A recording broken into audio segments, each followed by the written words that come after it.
नमस्कार दोस्तों, मैं हूं सूरज। एक बार फिर से स्वागत है आपके ही अपने यूट्यूब चैनल हिंदी विद सूरज में। तो दोस्तों, आप थंबनेल देख के आए होंगे और उम्मीद मैं भी ये करूंगा कि आपका जो एग्ज़ाम है जनवरी में वो काफ़ी अच्छा जाए। और मेरी क्या स्ट्रेटजी रही थी, या फिर कह सकते हैं कि मैंने क्या पॉइंट फॉलो किए थे जिससे कि आपको आपकी आगामी परीक्षा में काफ़ी मदद मिल सके। तो दोस्तों, सबसे पहले आपने इस समय पे जो लास्ट के कुछ ही समय रहता है, जैसे 10 15 20 दिन ही रह गए हैं आपके, तो आप सबसे अच्छा तरीका क्या है, इस समय पे किताबों से ना पढ़ें।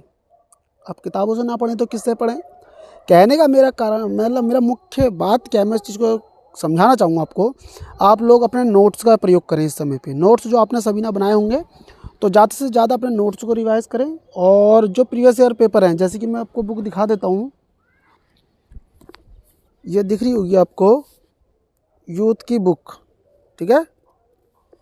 ये यूथ कंपटीशन की जो बुक है, इसको आप अच्छे से इसी को पढ़ें। और इसको पढ़ने का तरीका मैं आपको बता देता हूँ। 2024 से जो पहले के पेपर हुए हैं, 2004 से स्टार्ट ना करें, 2023, 24, 20, 19 पीछे से आए नीचे की तरफ को, और जो इसकी डिटेल्स दी हुई है उसको काफ़ी अच्छे से पढ़ें। मॉक टेस्ट सबसे ज़्यादा मारें और अपने दिन को बांट दें। फर्स्ट पेपर को आपने कितना समय देना है और सेकंड को कितना समय देना है, उसके अकॉर्डिंग। जैसे आप पूरे दिन भर अगर आप दिन में फर्स्ट अपना सब्जेक्टिव करते हैं, तो रात के समय पे अपना फर्स्ट पेपर पे ध्यान दें। या रात को अगर आप फर्स्ट पेपर पढ़ते हैं, तो फर्स्ट जो सेकंड पेपर आपका वो सुबह के शिफ्ट में, दिन के शिफ्ट में उसको करने की कोशिश करें। और ज़्यादा से ज़्यादा previous year paper mock test मारें। और जो कि आपके मेन पॉइंट है, जैसे कि मैं कह सकता हूँ आपको पाश्चात्य काव्यशास्त्र और काव्यशास्त्र, वो जल्दी कवर हो जाता है आपका। काव्यशास्त्र और पाश्चात्य काव्यशास्त्र हो गया, उस पर ज़्यादा काम कर लें। और जीवनी कम ही पढ़ने पे काम बन जाता है, और पेपरों में पक्का जीवनी से प्रश्न बनता है। जीवनी पढ़ के लें अच्छे से, जीवनी से क्वेश्चन पक्का बनता है। और जितने भी नाटक लगे हुए हैं, उपन्यास लगे हुए हैं, इनके सबसे पहले तो आप एक काम करें कि ये कौन सा नाटक किसके अंतर्गत है या फिर कोई उपन्यास आप पढ़ रहे हैं तो ये किसके अंतर्गत शामिल था, इसमें कितने अंक हैं, कितने पार्ट में डिवाइड है, कौन से अंक का क्या नाम था। परीक्षा गुरु का बहुत ज़्यादा पूछा जाता है, प्रकरण जो हैं उसके, उन पे आप ज़रूर काम करें। और मैं आपको बस इतना ही कहूँगा, वीडियो ज़्यादा लंबी बढ़ाकर कुछ नहीं करना है। आप प्रीवियस ईयर पेपर पे लास्ट टाइम में सबसे ज़्यादा फोकस करो, प्रीवियस ईयर पेपर पे सबसे ज़्यादा, ठीक है। चाहे वो फर्स्ट पेपर हो, चाहे वो सेकंड पेपर हो, पहली चीज़।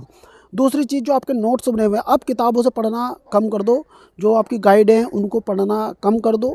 जो नोट्स आपने बनाए हुए हैं, नाटक, उपन्यास, निबंध, इन सभी में आपने नोट्स बनाए होंगे कम्प्लीटली। इनके जो नोट्स बनाए होंगे आपने, उसमें सब चीज़ें शॉर्ट शॉर्ट में लिखा होगा, उसका रिवीजन अच्छे से कर लो। उसका रिवीजन करो, प्रीवियस ईयर पेपर मारो। और एक्स्ट्रा चीज़ें, नई चीज़ें पढ़ने की कोशिश मत करो। जो चीज़ छूट गई है उसे छोड़ दो। जो चीज़ आपने नहीं पढ़ी है, आपको लगता है यार ये तो मैंने पढ़ी नहीं है, तो उसको पढ़ने मत जाओ। क्यों नहीं जाओ? उसको आप पढ़ोगे, उसको फिर याद करोगे, फिर रिवीजन करोगे, फिर मॉक टेस्ट दोगे, फिर वहाँ पे जाके आपका उतना रिजल्ट नहीं मिल पाएगा। इसलिए जो चीज़ आपने पढ़ी हुई है, जिनका आपने रिवीजन किया हुआ है, उन्हीं का रिवीजन करो फास्ट। और previous year paper mock test अच्छे से मारो। जो उसके यूथ के नीचे, आंसर के नीचे जो उसकी डिटेल्स होती है, उस डिटेल्स को काफ़ी अच्छे से पढ़ो। ये मेरा अपना अनुभव है, क्योंकि मैं भी इस परीक्षा में सफल हुआ हूँ। मैंने 2 बार ही पेपर दिया है और दोनों बार ही मैं सफलता प्राप्त किया। मतलब मैं इस पेपर में कभी भी असफल नहीं रहा। तो मेरा जो अपना अनुभव है वही मैं आपके साथ शेयर कर रहा हूँ, और उम्मीद करूँगा कि आप इसको फॉलो करें, ठीक है। और आपको काफ़ी ज़्यादा मदद भी मिलेगी, क्योंकि जब आप प्रीवियस ईयर पेपर पढ़ते हैं और उसके नीचे जो डिटेल्स पढ़ते हैं, जिस राइटर ने और रचनाएं लिखी हैं उसको भी आप पढ़ते हैं, हो सकता है कि उस राइटर की इस बार जो दी हुई है पेपर में, वो रचना ना देकर जो डिटेल्स में रचनाएं दी हुई हैं उससे प्रश्न बन जाए, वो आपको काफ़ी ज़्यादा मददगार करेगा। तो उम्मीद करूँगा दोस्तों, आप लास्ट टाइम में अगर आपको सिलेक्शन लेना है तो प्रीवियस ईयर पेपर ज़रूर लगा के जाएं। लगभग 2015 तक तो आप लगा ही लो। पीछे 2024, 22 इस तरीके से जो नीचे को आते रहेंगे उल्टा, उन पे आप काम कर लो अच्छे से।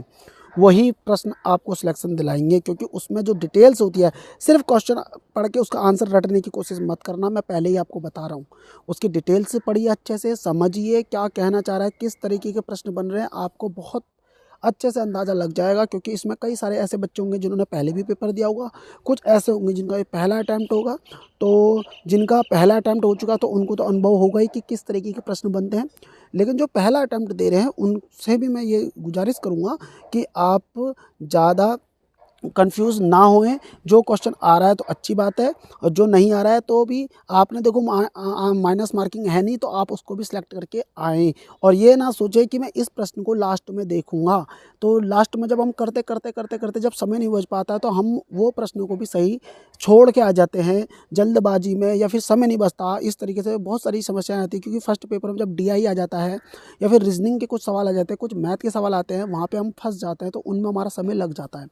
तो मैं यही बोलूँगा कि आपको आए या ना आए, देखो माइनस मार्किंग है नहीं, तो आप कुछ ना कुछ सेलेक्ट करके ज़रूर सेव कर लो, ताकि आपका समय, अगर समय, और मैं तुम्हें एक चीज़ बता रहा हूँ, आपने सेव कर लिया और आपको डाउट है, आपको लगता है कि मुझे वापस आना है, उस क्वेश्चन का नंबर लिख लो अपनी नोटबुक में, वहाँ पे जो पेज मिलता है उसमें, और बोलो कि अगर लास्ट में समय मिला तो डायरेक्ट इस क्वेश्चन में मैं वापस आऊँगा, क्योंकि आप भूल जाओगे कि कौन सा क्वेश्चन था मैं जिसमें कंफ्यूज हुआ था। तो उस क्वेश्चन का नंबर ना आप अपने पेपर पे लिख लो। उससे क्या होगा कि आपको लगा यार आपने 100 कर लिए पूरे, और आपको लगता है यार मैंने सेव, मान लो कि आपने 100 कर लिया और आपको कुछ क्वेश्चन छोड़ देते, मैं बाद में आऊँगा, टाइम नहीं बचा, आप वहाँ पे आए नहीं। अब मान लो उस क्वेश्चन का आंसर आप सी सोच रहे थे और बाद में पता चला कि उसका तो सी ही आंसर था, फिर आपको और ज़्यादा दुख होगा, अरे यार मैं लगा देता, कितना बढ़िया होता। लेकिन अब क्या करना है आपने, लगा देना है आपने, और उस क्वेश्चन का नंबर आपने पेज पे लिख देना है। उससे क्या होगा कि आप ये बोलो कि लास्ट में अगर समय बचा तो मैं इस क्वेश्चन में दोबारा आऊँगा, इसको समझूंगा, फिर दोबारा अगर मुझे चेंज करना होगा मैं चेंज कर लूँगा। इससे होता क्या है कि इस बार मैं खुद करता हूँ ऐसा, और कुछ क्वेश्चनों में हमें लगता है यार चलो जल्दी करके चल रहे, क्योंकि वापस आने में दिक्कत हो जाएगी, कहीं समय नहीं बचा, तो फिर मेरा समय जब बचा तो मैं वापस आया, और उन क्वेश्चन को जो मैं देख रहा था ढंग से, चाहे मैंने आंसर चेंज किया नहीं किया वो बात अलग है, लेकिन मैंने उस पर दोबारा से ध्यान से उसको पढ़ा। और गद्यांश और पद्यांश में देखो एक चीज़ मैं तुम्हें पहले बता देता हूँ, जो 4 के 4 विकल्प दिए होते हैं, आप याद रखना, जो प्रश्न पूछा जाएगा ना, जो पहला प्रश्न होगा वो अधिकतर चांस है वो ऊपर की रो में से ही पूछ लेगा, बीच वाला प्रश्न को बीच से पूछेगा, जो लास्ट वाला होगा वो लास्ट से पूछेगा। और आपने क्या करना है, पूरा पैरा पढ़ के फिर क्वेश्चन नहीं पढ़ना, पूरा पैरा पढ़ के क्वेश्चन नहीं पढ़ना, नहीं, एक बार जैसे पूरा पैरा पढ़ लिया, यह क्वेश्चन को पढ़ लो पूरा, पहले 4 के 4 क्वेश्चन पढ़ लिया आपने, उसके बाद फिर पैरा पढ़ो और वहीं पे देखो अरे ये तो वाली लाइन आ गई थी, उसमें टिक कर दो। उस तरीके से ऐसे इसको करके चलेंगे। और उसमें गद्यांश और पद्यांश वाला जो चैप्टर आता है उसको बहुत ध्यान से करना है दोस्तों। 5 प्रश्न 10-20 नंबर मिलते हैं आपको फर्स्ट और सेकंड के, 5 क्वेश्चन हमें वहाँ मिल जाते हैं फर्स्ट पेपर में, फर्स्ट 5 ही सेकंड पेपर में, 20 नंबर का वो पोर्शन होता है, और बहुत आराम से आपका सही हो सकता है। लेकिन आराम से कहने का मतलब ये नहीं है कि आप उसे इतना हवा में ले लो और एकदम टिक लगा के आ जाओ, नहीं, थोड़ा सा तुम्हें पता है कि यार इस पैरा से ही इसका आंसर निकलना है, तो 1 सेकंड या 2 सेकंड या 4 सेकंड 10 सेकंड आपका समय थोड़ा लग भी गया, कोई दिक्कत नहीं है। देखो दुर्घटना से देर भली, आपने जल्दबाजी में समय बचाने के चक्कर में जल्दी टिक लगा दिया और बाद में पता चला वो गलत लग गया था, वो गड़बड़ हो गया ना। आपने 2 सेकंड एक्स्ट्रा ले लिए, लेकिन आपने बिल्कुल एग्जैक्ट सही लगा लिया, वो ज़्यादा बेटर है आपके लिए।